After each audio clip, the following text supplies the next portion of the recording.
The crisp air bit my cheeks on my 14th birthday, a stark contrast to the warmth bubbling in my chest. A new year stretched before me, a delicious uncertainty laced with endless possibilities. But as I trudged down the familiar streets, the usual sights offered little cause for celebration. The buildings hunched over like tired old men, their paint peeling and windows cracked like aged skin. They mirrored the hardships etched on the faces of the people who lived here. It was a poor neighborhood, a place where dreams seemed to struggle for breath just like its residents. But even amidst the gloom, a flicker of empathy sparked within me. A figure huddled against a cold storefront caught my eye. As I approached, my steps faltered a little, and my gaze softened when I saw him. A homeless man, his face etched with the stories of a life lived hard. "Hey there," I murmured, offering a hesitant smile. He looked up, his eyes wary, but a spark of hope ignited by my unexpected kindness.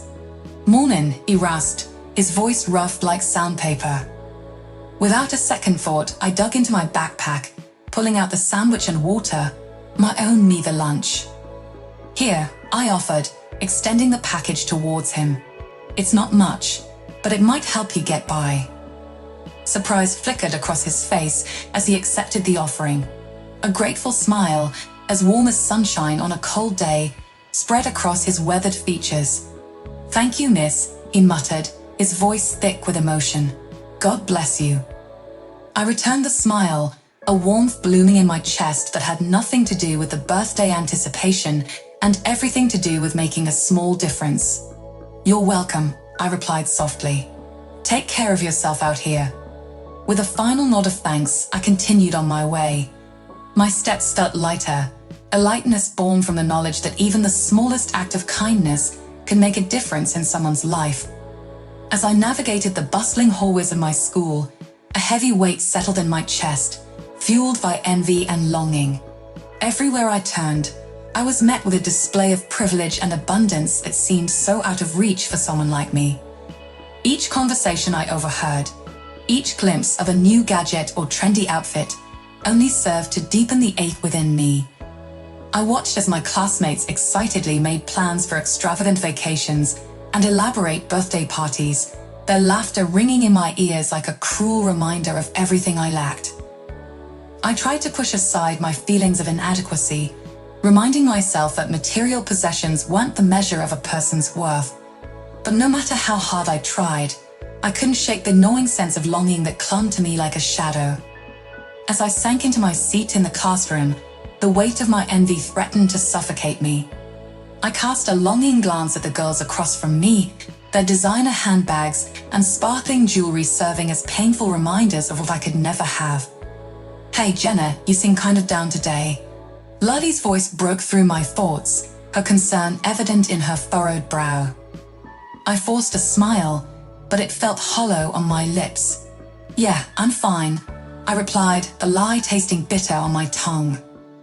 Lily studied me for a moment before reaching out and squeezing my hand gently. "You know, if you ever need to talk or anything, I'm here for you," she said, her eyes filled with genuine empathy. Her words pierced through the darkness that threatened to consume me, offering a glimmer of warmth in the midst of my despair. "Thanks, Lily," I whispered, gratitude flooding my heart. "That means more to me than you know."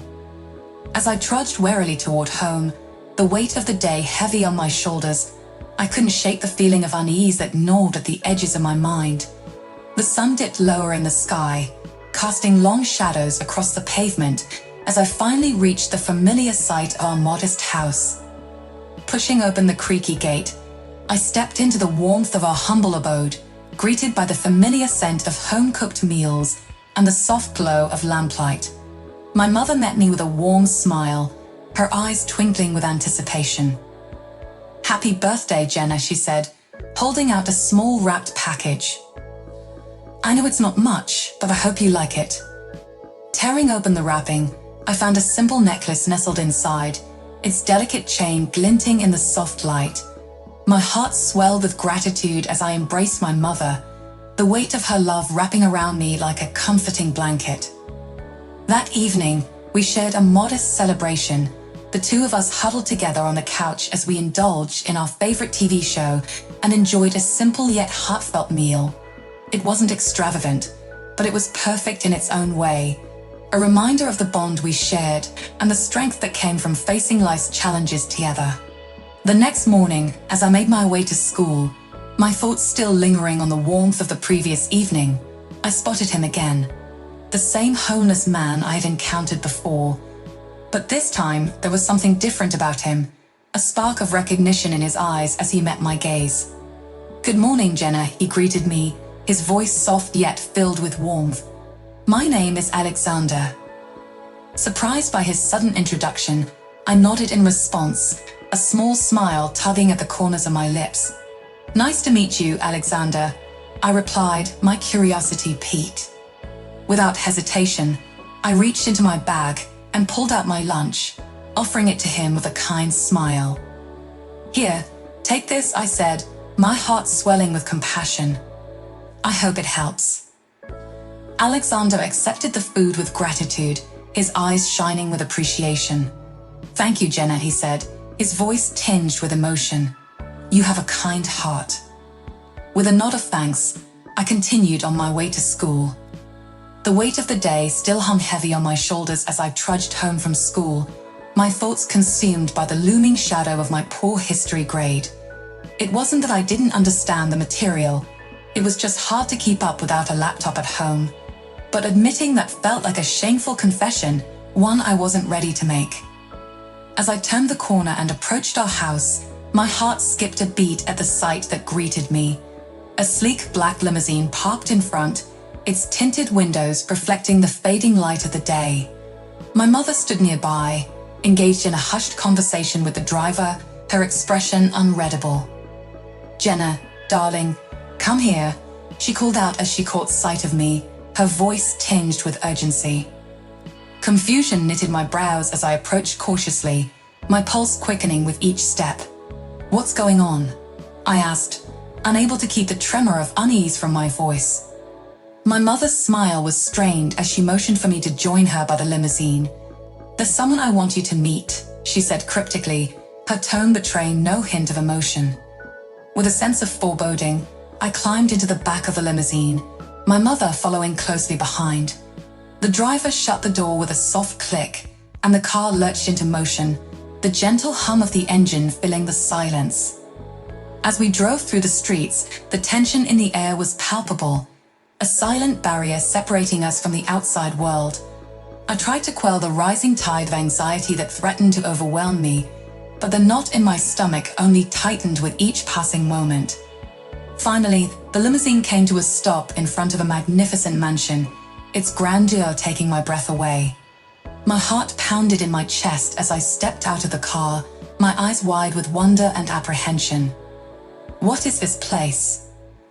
I whispered, my voice barely above a whisper as I took in the imposing facade before me. My mother smiled, but there was a hint of sadness in her eyes. "This, Jenna," she said softly, "is where your father lies." As the grand doors of the mansion swung open, my eyes widened in astonishment as a familiar figure emerged. It was Alexander, the same man who had pretended to be a homeless stranger. But now he stood before us, his true identity revealed, and I could hardly believe my eyes. "Welcome, Jenna, Mrs. Brown." Alexander greeted us with a warm smile, his demeanor now exuding an air of confidence and authority that belied his previous disguise. My mother and I exchanged bewildered glances, unsure of what to make of this sudden turn of events. But as Alexander ushered us inside the opulent mansion, I couldn't help but feel a sense of curiosity mingled with apprehension. The interior was even more breathtaking than the facade, with marble floors, intricately carved furniture, and crystal chandeliers that cast a warm, inviting glow. Servants bustled about, their movements precise and graceful as they prepared for our arrival. "Please have a seat," Alexander said, gesturing toward the elegant dining table that had been meticulously set for our dinner. As we took our places, my mind whirled with questions, but before I could voice them, Alexander began to speak, his voice gentle yet filled with emotion. "I loved your mother, Jenna," he began, his eyes searching mine for understanding. But when you were born, I was not ready to face the responsibilities of fatherhood. I fled, seeking solace in the anonymity of the world. My mother's hand tightened around mine, her expression a mix of sadness and longing as she listened to his words. I felt a pang of sympathy for her, realizing the pain she must have endured in his absence. But fate has a way of bringing us back to where we belong, Alexander continued, his gaze unwavering as he spoke. I found success in the stock market, and with it, the means to return to this city. I purchased this mansion with one purpose in mind, to reunite our family. His words hung in the air, heavy with the weight of unspoken truths and unfulfilled dreams. And as I looked around at the splendor of the mansion that surrounded us, I couldn't help but wonder if perhaps fate had played a hand in bringing us together once more.